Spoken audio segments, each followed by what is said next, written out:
You are live, not you, me. I am live. How are you going? It's been just after Easter. Hope you've had a good week, albeit a short one, and ready for a new weekend.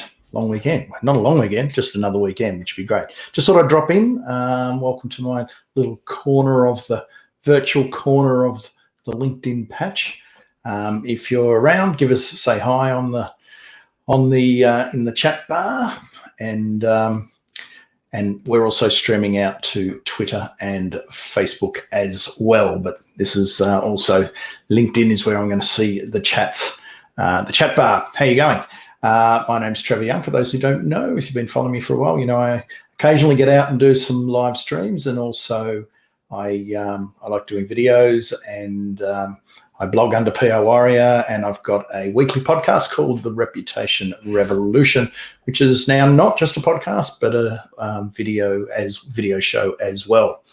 Okay, let's get into it, because this came up because I was talking to the client today, and again last week. This whole issue comes up, and it's about publishing rhythm. Now, we know that publishing content works wonders for our personal brand, or our business, or the organization we work for. But how can we be consistent? How can we do it on a consistent basis with purpose and strategic intent? I often say with passion, purpose, and strategic intent. Passion being very, very important. And it's a question I'm often asked. Actually, I'm not actually asked that, not in that way, of course. It's more like, I know I have to create content. I haven't got the time to create content, so how can I publish content without killing myself in terms of time? I'm already too busy. It's a legitimate query, question to ask, but there's a couple of things around it too. It's a fair call, but there is no backing out of the fact. No backing out of the fact that somewhere along the line you're going to have to put the work in. You're going to have to create the content. You can't, particularly if you're doing more leadership content, the utility stuff, the answering people's questions, all that, you can probably get away to a degree with outsourcing that, depending on your circumstances, the size of your business, etc. But if you're wanting to develop a thought leadership or a knowledge leadership position in the marketplace, it's got to come from you, and it's got to come from the leaders and the experts. And how do we get that out of their heads and up onto the page, or onto the virtual airwaves, or on out there on video, YouTube, or something like this? So you're going to have to do the work. There's no way around that. And we see cases where, you know, if I've looked at Mark Schaefer, got a terrific blog called he calls it Grow. His Grow blog. It's been going for years now. Religiously publishes twice a week. Mark Masters runs You Are the Media, great community down on the southern coast of England in Bournemouth. He puts out a weekly newsletter without fail. Yeah, it'll take a little bit of a break over Christmas, but really it's been going for years and years and years, every week, fronting up. Mitch Joel has got a fantastic podcast called 6 Pixels of Separation. I just had to get it out because I was trying to work out. It's probably one of the first I started listening to years and years and years and years ago. He's still going. He's up to episode 769. So that's consistency. I also listen to the What Works podcast with Tara McMullen, and she's got hundreds of episodes as well. So fronts up weekly. So if you're going to get the results, they're people who are generating results, generating their profile, building visibility in the marketplace, influence, trust, all very, very successful. And largely off the back of the content that they've been creating over a period of time. So let's knock that one on the head. If you want to build visibility, a profile, a reputation, and you need that presence, then you're going to have to create the content. All right. But that doesn't mean we can't work smarter, because, time is something we can't get back. We all know that. And, it's not a case necessarily of outworking the next person. So working smarter is what we need to be doing, and understanding. And firstly, we need to understand, why are we doing what we're doing? That's number one. Why are we doing it? Why are we creating content? Having a really, solid purpose, kind of like an editorial mission, because I think when you waver, when you think, I haven't got time, or I can't be doing that, you go back to your purpose. Why are you doing it? And that will help you kick things through. So I think it's really important to understand why you're doing, who's your audience, what is the transformation in that audience you're trying to create, how are you trying to make them smarter, are you trying to provide them with information that they can act upon, that makes their lives a little bit easier. Whatever your editorial mission is, that's that purpose. Okay, so working smarter is a number of things. It's maybe when you're starting off, it's choosing one medium or one or two mediums and focusing on those a lot of, 100%, and then you can build out from that. So if you're going to blog, start up a blog, or you're going to write on medium.com, write on medium.com. If you're going to do a video, focus on the video, get better and better and better and better. Keep doing it, keep fronting up, keep showing up.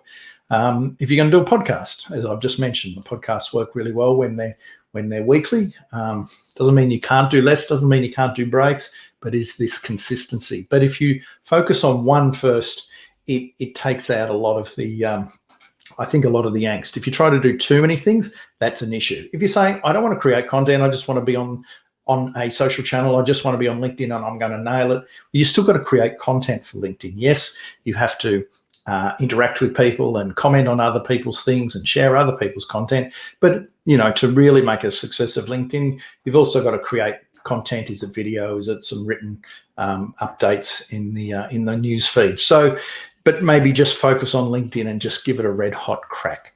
Another way of doing, and once you get better at that and then you nail that, then you can move on. So, for example, I just mentioned before, I now do video off my podcast. So it used to be just audio only, Reputation Revolution. Now I do my interviews in video. They go up on YouTube. I cut them up. They go all sorts of places.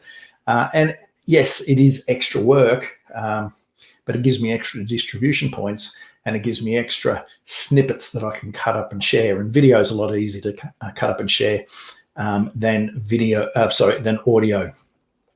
You can put audio up, but you have to turn it into what's called an audiogram. But we're getting technical now. Let's get off that. Batch producing is really important. Now, if you're going to do videos, again, the client I was speaking with today, he's just done a batch of 6 videos the other day. So he's got enough. He'll drop them out one a week for 6 weeks. So that kind of thing works quite well. I think batch producing, it doesn't mean, and we spoke today about something that's just come up, an article that he can have a riff on, some quotes in an article that was on, came out on the weekend. That could be just a great one-off. And I think we've always got to be aware of when do we go one-off. But I think in the more evergreen stuff, we can batch produce it 6, 8 in a row, knock them out, set it up, knock them out, have them scheduled out over time.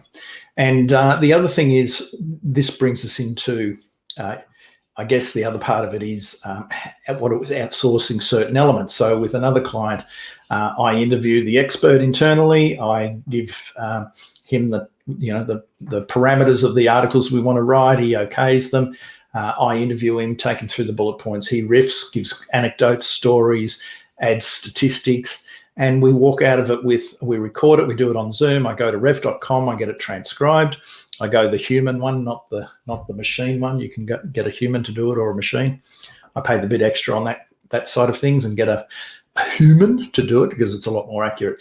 Then I send it off to a writer friend of mine who's a journo and an editor. He also edits a lot of my stuff for my clients. And we've come back with three good articles. So it's taken my expert, I need to get out of his head. It's taken him 40 minutes and we've got 3 really good articles. So that's a combination of batch production, but also outsourcing certain elements. But we've still got the guts, the ideas, the smarts from the individual, from the expert in question, which is terrific.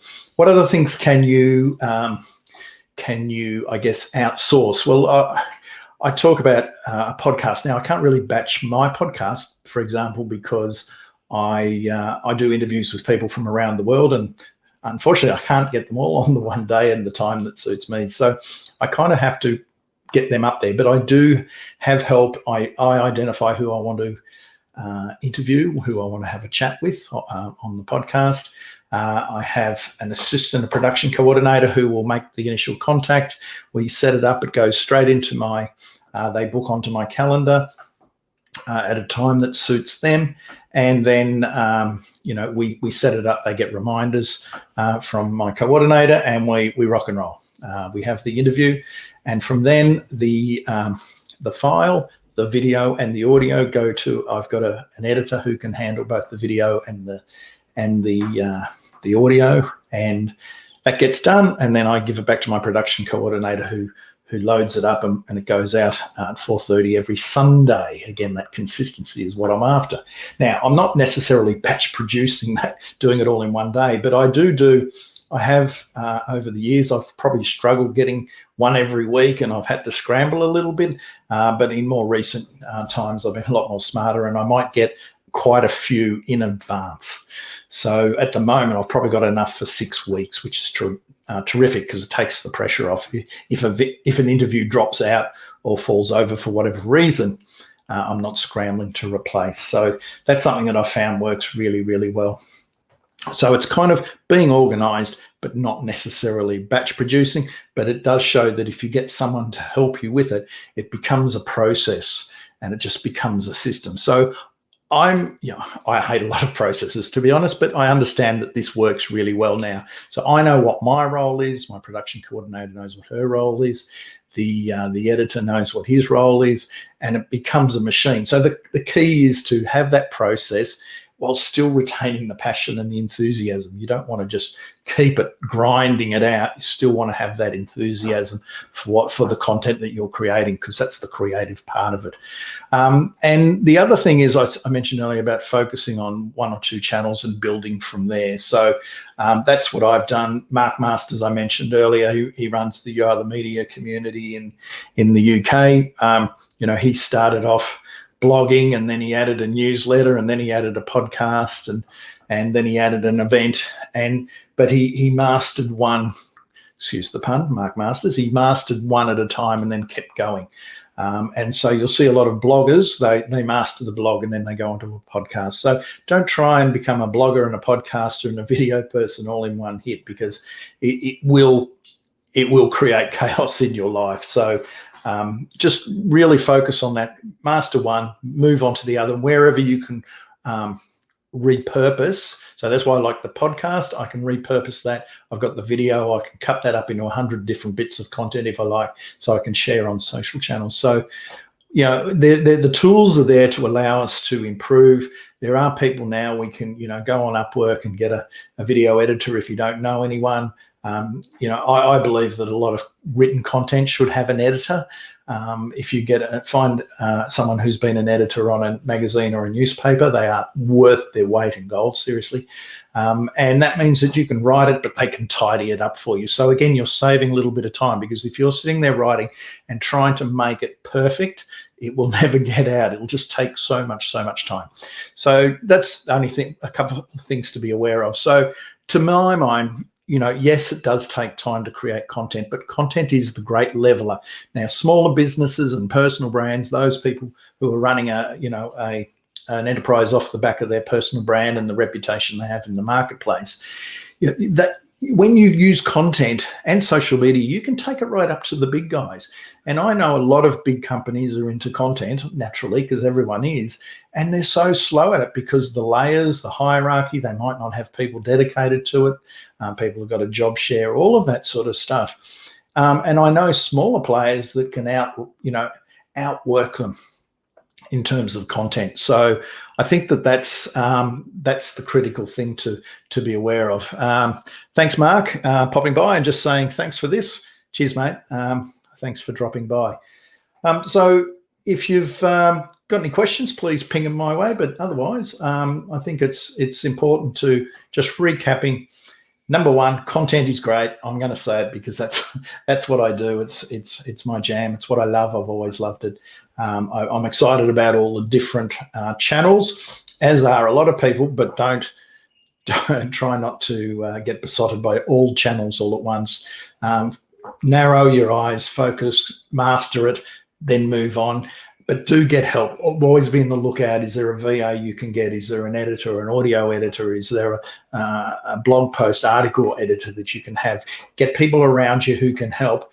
And if you can batch produce with a certain number of things, that's, maybe it's taking a day off to write, or maybe it's, riffing on into your phone using, I have a client who uses Otter.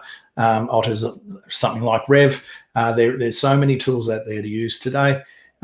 Make sure that you do that and get it rewritten by someone if you haven't got the time to write it yourself. Still getting your heart and your spirit and your knowledge, your expertise, your stories and your ideas and insights, which is what we want to hear.